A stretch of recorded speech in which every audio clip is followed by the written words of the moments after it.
સાહિત્યમાં બહુ સરસ એક પ્રસંગ છે.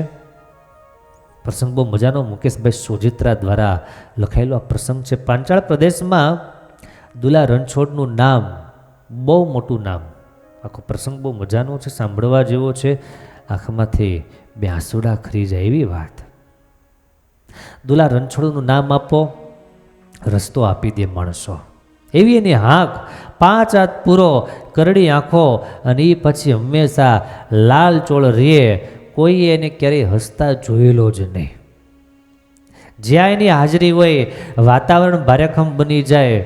પાંચાળમાં તો એવું કહેવાય કે ચોમાસાના દિવસોમાં મોરલા ટહુકતા હોય અને બુલેટ લઈ અને દુલો રણછોડ જો ત્યાંથી નીકળે તો ટહુકતા મોરલાઓ પણ બંધ થઈ જાય.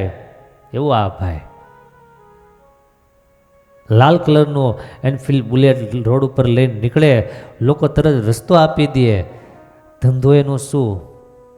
3 પેઢીથી બાપ દાદાનો ધંધો આવેલો આવે વ્યાજ વટાવનો.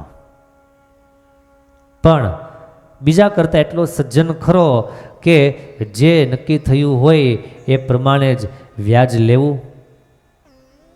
જે નક્કી થયું એમાં ક્યારેય મૂકવું નહીં. એની બીજી ખાસિયત એ કે વ્યાજનું વ્યાજ એટલે ચક્રવૃદ્ધિ વ્યાજ ક્યારેય લેવું નહીં. અને ત્રીજી અને મહત્વની વાત એ કે વધુમાં વધુ 2 વર્ષ સુધી જ પૈસા વ્યાજે આપે. 2 વર્ષ જેના થઈ જાય એટલે ગમે એમ કરી અને 2 વર્ષની ઉપર 1 અઠવાડિયું જાય એટલે ગમે ત્યારે એની ઘરે દુલા રણછોડનું બુલેટ આવીને ઊભું રહે. એ વાત પાકી. એનું બુલેટ આવીને ઊભું રહે પછી તમારે જે કરવું હોય તે ઘર વેચો, જમીન વેચો, ઘરેણાં વેચો, છેવટે પોતાની જાત વેચો. દુલાનું બુલેટ પૈસા લીધા વગર જાય નહીં, એવી એની હાંક. દર રવિવારે દુલો ઉઘરાણીએ નીકળે. અર્જુન એનો સેક્રેટરી, એનો હિસાબનીશ. આગલે દિવસે શનિવારે કાપલીઓ આપી દે. કાપલીમાં એટલું જ માત્ર લખેલું હોય, ધના છગન બદલી 40,000, વસરામ જીવણ ઇતરિયા 80,000. બસ નામ લખ્યું હોય, ગામ લખ્યું હોય, રકમ લખી હોય. મુદત જે છાંડી ગયા હોય, 2 વર્ષ થયા હોય પણ પૈસા પૂરા ન કર્યા હોય, એ બધાની કાપલીઓ ભેગી થાય. સવારના પોરમાં બુલેટ લઈ અને દુલો નીકળે ઉઘરાણી પૂરી કરવાને માટે. સોમવારથી શનિવાર સુધી પોતાની વાડીએ બેસે અને જેને પૈસા જોતા હોય એની પાસે આવે, પૂછપરછ કરે. શેના માટે જોઈએ છે, શું કામ છે, રકમ નક્કી થાય. સમય તો નક્કી જ હોય, 2 જ વર્ષ માટે આપવાનું. 2 વર્ષમાં ગમે ત્યારે આપી જવાની છૂટ. બધી વાત થઈ જાય એટલે પછી બાજુમાં ઉભેલા અર્જણને કહેલા, અર્જણ આપ્યાને 50,000. અર્જુન જાય વાડીમાં અને એક ઓરડામાં પટારો ને પટારામાં રૂપિયાના બધા બંડલોની થપ્પીઓ ગોઠવેલી હોય, એમાં થપ્પી લઈ આવે અને નામ, ગામ અને રકમ અને તારીખ એટલું લખાઈ જાય અને કાપલી એમાં મુકાઈ જાય. કામ પૂરું. બીજું કોઈ લખાણ નહીં. અમુકને વખાણની જરૂર ન પડે એમ દુલા રણછોડને એમ કહેવાય કે લખાણની જરૂર ન પડે. આવી એની હાંક. 2 વર્ષ પૂરા થાય અને ઉઘરાણીએ જાય એટલે ભાઈડો એકલો જાય એવું નહીં, 2-3 ભાડુતી માણસો લઈ જાય અને ત્યાં ઓહ પાડવો કે ત્યાં પ્રેશર લાવવું એવી કોઈ વાત નહીં. રોબ જમાવો, લુખાગીરી કરવી એમ નહીં, એના લોહીમાં નહીં. એના બાપ રણછોડ હરજી, એમના બાપ હરજી કેસુ, એ પણ એકલા જ ઉઘરાણીએ જતા. ફરક માત્ર એટલો, એ બધા ઘોડી લઈને જાય અને દુલો રણછોડ સરસ મજાનું લાલ કલરનું બુલેટ લઈને તૈયાર થઈ જાય. પોષ મહિનાની કડકડતી ઠંડી હતી અને ટાઢના દિવસો હતા. રવિવારે સવારે દુલાનું લાલ રંગનું બુલેટ તૈયાર અને દુલો પેલો અર્જણ તૈયાર જતો. 4 કાપલીઓ લીધી કે શેઠ આ 4 કાપલીઓ છે. આખો રૂટ તૈયાર થઈ ગયો. આગલે દિવસે ફોન કરાવી દીધા હોય કે ભાઈ કાલે દુલા શેઠ આવે છે માટે તૈયારીમાં રહેજો. એટલું જ ખાલી કહેવાનું. દુલા શેઠ રવિવાર આવશે, તૈયાર રહેજો. અને બધાએ તૈયારી કરી નાખે.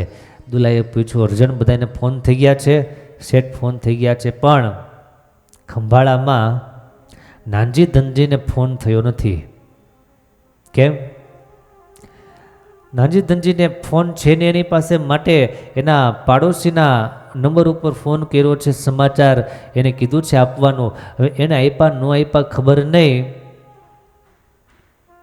એમ કે હા. દુલાએ કીધું સારું. દુલેટે તરત બુલેટ ઉપાડ્યું. સૌથી પહેલાં નક્કી જતું ગોખલાણા જવું, વાંકિયા જવું, સુખપુર જવું અને છેલ્લે ખંભાળા જવું. જસદણથી ઉપલેલું આ બુલેટ ગોખલાણાના પાદરમાં પહોંચ્યું અને ત્યાં જ પાદરમાં કરમસિંહ તૈયાર હતા પૈસા લઈ. વહીવટ પતાવ્યો, 2-5 મિનિટ આડીઅવળી વાત કરી અને ત્યાંથી બુલેટ આગળ ગયું વાંકિયા, અને આમ કરીને 3 ગામના વહીવટ પટાવી અને છેલ્લે બુલેટ પહોંચ્યું છે ખંભાળાના પાદરમાં. પાદરમાં પૂછપરછ કરેલાય નાનજી ધનજીનું ઘર કયું, એનું સરનામું શું. ચોરામાંથી એક જણાએ કીધું કે જમણી બાજુ વળી જાઓ અને તળાવની પાળે છેલ્લું જે કાચું મકાન જે દેખાય એ નાનજીનું ઘર. બુલેટ ઉપડ્યું, નાનજીના ઘર પાસે આવીને ઊભું રહ્યું અને બહારથી સાથ પેડો, નાનજી ધનજી છે ઘરે? ઘરમાંથી બાઈ માણસ બહાર આવ્યા. માથા પર સાડીનો છેડો સરખો કરીને બોલ્યા, હા છે ને, આવો ઘરમાં પધારો. એને બહાર મોકલો, કયો એને દુલા રણછોડાવ્યા છે. પેલા બેન હળવેકથી કહે છે, એને અઠવાડિયાથી તાવ આવે છે, ઊભા થઈ શકે એમ નથી, તમે અંદર આવો. દુલા રણછોડની એક વિશેષતા, ઉઘરાણી કરવા જાય ક્યારેય કોઈના ઘરમાં જાય નહીં અને કોઈનું ખાય નહીં, કોઈના ઘરનું પાણી પીવે નહીં.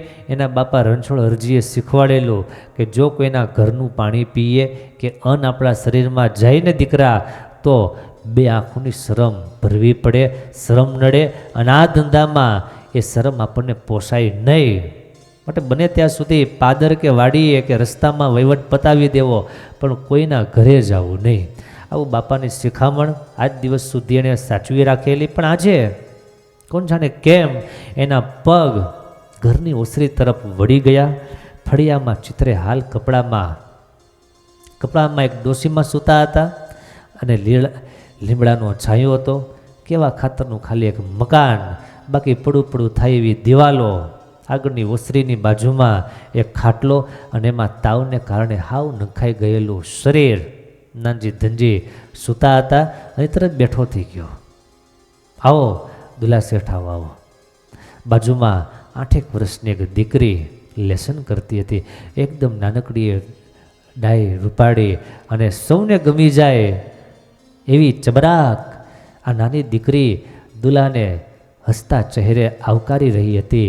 એના આંખોમાં વિસ્મયના ભાવ હતા. જોતા હવે દીકરી ગમી જાય અને આમે છોકરું લેસન કરતું હોય એ બધાને ગમી જ જાય, સારું જ લાગે, રૂપાળું જ લાગે. દુલાના ઘરનાએ કાથીનો ખાટલો ઢેડો, વચ્ચે દીકરી એક બાજુ દુલો અને બીજી બાજુ બીમાર નાનજી. જો ભાઈ, આપણો વદાળ પૂરો થયો થના. દુલા એની વારસાગત વૃક્ષ ભાષામાં વાત કરવાનું ચાલુ કર્યું. ધનજી એની પાસેથી ₹1,00,000 2 વર્ષ પહેલાં લઈ ગયેલો. મોટી દીકરીના લગ્નને માટે કડકે ધનજીએ ₹20,000 વ્યાજ આપી દીધેલું, પણ ₹80,000 આપવાના બાકી. 2 વર્ષ પૂરા થઈ ગયેલા, અપાઈ જાત, પણ જીવનમાં ફટકા એવા પડ્યા. નબળા વર્ષ ગયા અને ધનજીની વહુ એને ફિલિંગનું ઓપરેશન 30,000 એમાં ખર્ચા. અધૂરામાં પૂરું. બીમાર પડ્યો, પૈસાની જોગવાઈ થઈ નહીં એટલે રૂપિયા બાકી. નાનજીએ કહ્યું છે, દુલા શેઠ ખબર છે, પણ થોડી કપાણ છે એટલે મેળ પડ્યો નથી. મને કાલે સમાચાર તો મળી ગયા તમે આવવાના છો, પણ હાજો હોત તો ગમે એમ કરીને ઉછીના પાછીના કરીને થોડા ઘણા કરી દેત, પણ અત્યારે ઠામુકા બાપ પૈસા છે નહીં. તમારે ત્યાં કપાણ હતી તો દુલાઈ ભાંગી હતી કે નહીં? હવે સૌને કપાણ આવે જ, પણ વ્યવહારમાં રહેવું હોય તો ટાઈમે પૈસા આપવા પડે. દુલાએ કડક અવાજે વાત કરી. અંદરથી અવાજ આવ્યો, ચા મૂકું છું. જ્યાં અંદરથી બેન બોલ્યા અને ત્યાં દુલાએ ડાબો હાથ ઊભો કરી દીધો. પેલા બેન સમજી ગયા, બિચારા અંદર જતા રહ્યા. ધનજીની દીકરી વિસ્મયતાથી આ બધું જોઈ રહી છે. એક બે વાર એને દુલાની નજર સામે નજર મિલાવી અને મીઠું હસવાની કોશિશ કરી, પણ દુલાએ કાતર મારી અને એને ટાળી નાખી. તો એ નાની એવી દીકરી દુલાની સામે જોઈ જોઈ એને લેસન કરવાનું બંધ કર્યું. દુલો કે છે, ધના હવે બધી લપ મૂક, તું તારું ખોરડું વેચ, ખેતર વેચ, તારી જાતને વેચી નાખ, તું ગમે એ કર, પણ દુલા રણછોડનું બુલેટ ઉઘરાણીના પૈસા લીધા વગર પાછું જાય નહીં. અને આજે પણ નહીં જાય. અને હું કોઈનું જૂટવતો નથી, હું કોઈને પરાણે વ્યાજે પૈસા આપતો નથી. બીજા બધા 3% આપે છે ત્યારે હું 1.5% આપું છું. બીજા વ્યાજનું વ્યાજ ચડાવે છે એવું મેં ક્યારેય કર્યું નથી.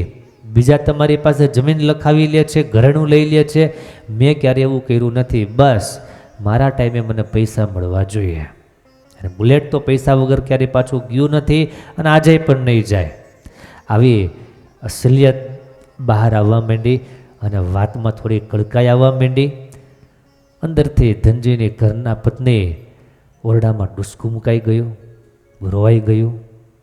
કોણ જાણે કેમ પેલી નાની 8 વર્ષની દીકરી અને સુઈ અને સમજો ઊભી થઈ અને પોતાના દફતર ખોલી, દફતરમાં જૂના જમાનાનો કંપાસ અને કંપાસ ખોલી એમાંથી સીધી ગઈ દુલાની પાસે હસતા ચહેરે એની સામે તાકી રહી. એક ત્રાટક એની સામે કર્યું. આજુબાજુના 40 ગામમાં દુલાની સામે કોઈ આંખ મિલાવીને જોઈ શકે નહીં, કોઈની હિંમત નહીં એની આંખમાં આંખ પરવીને વાત કરી શકે. એ દુલાની સામે આજે 3જા ધોરણમાં ભણતી નાનકડી એવી 8 વર્ષની દીકરી એકીટસે જોઈ રહી. દુલાની આંખમાં પહેલી વાર એની આંખ આજે નીચી થઈ ગઈ. કોણ જાણે કેમ એ દીકરીની આંખોને સહન ન કરી શકો. દીકરી બોલી, દાદા તમારે પૈસા જોઈએ છે એટલે હું આપું. નાની એવી દીકરી છે પણ એવું નિર્મળ, એવું નિખાલસ, એવું કોમળ એનું હૃદય છે.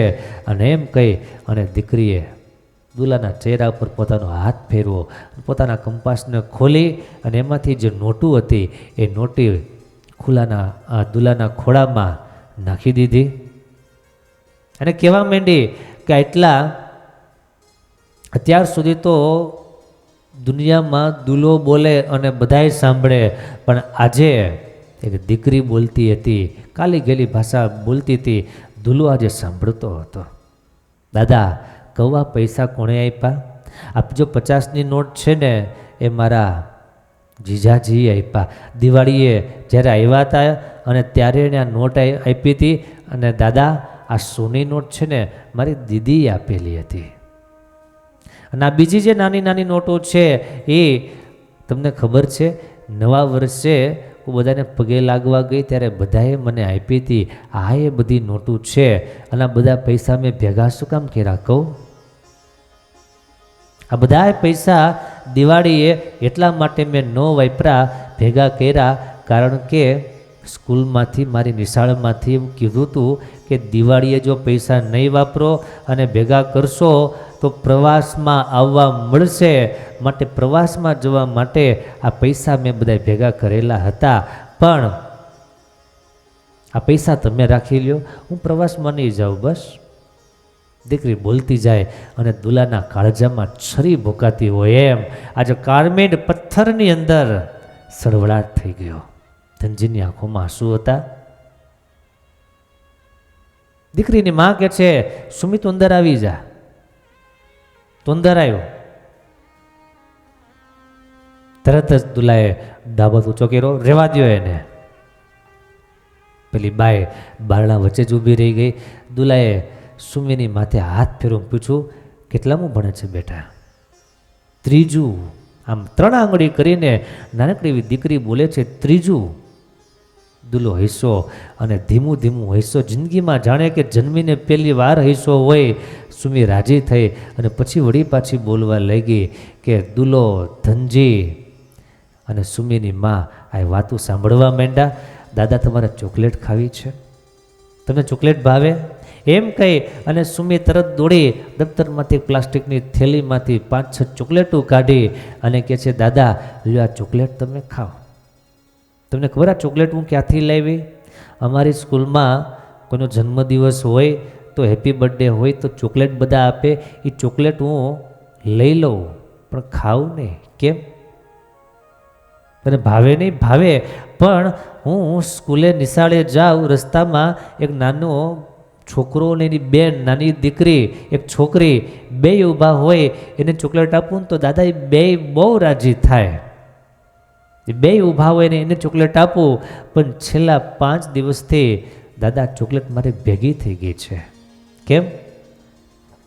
છોકરીનો ભાઈ હતો ને, હા એ મરી ગયો છે દાદા, અને એનો ભાઈ મરી ગયો એટલે એની બેને કીધું કે ચોકલેટ નહીં ખવાય દાદા, એણે ન ખાધી એટલા માટે મેં ન ખાધી, પણ તમે ખાઓ.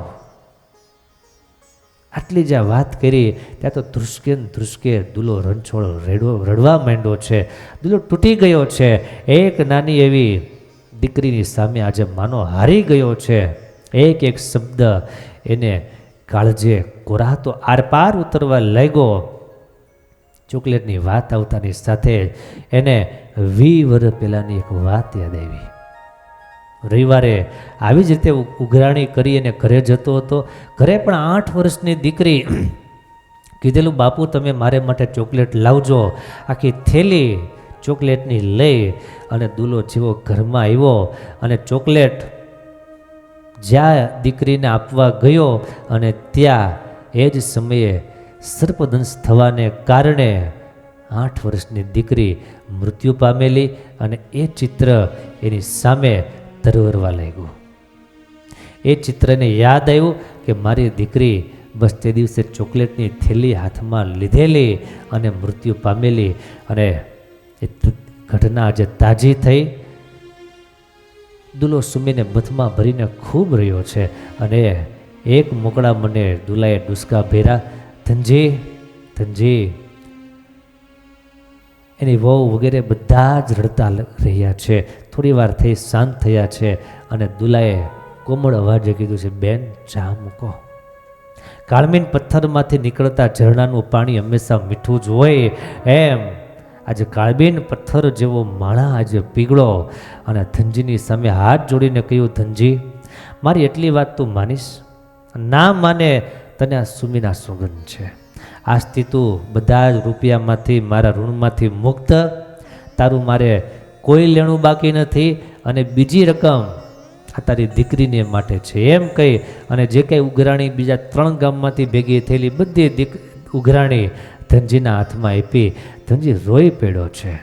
આ વખતેની આંખમાં હરખના આંસુડા હતા.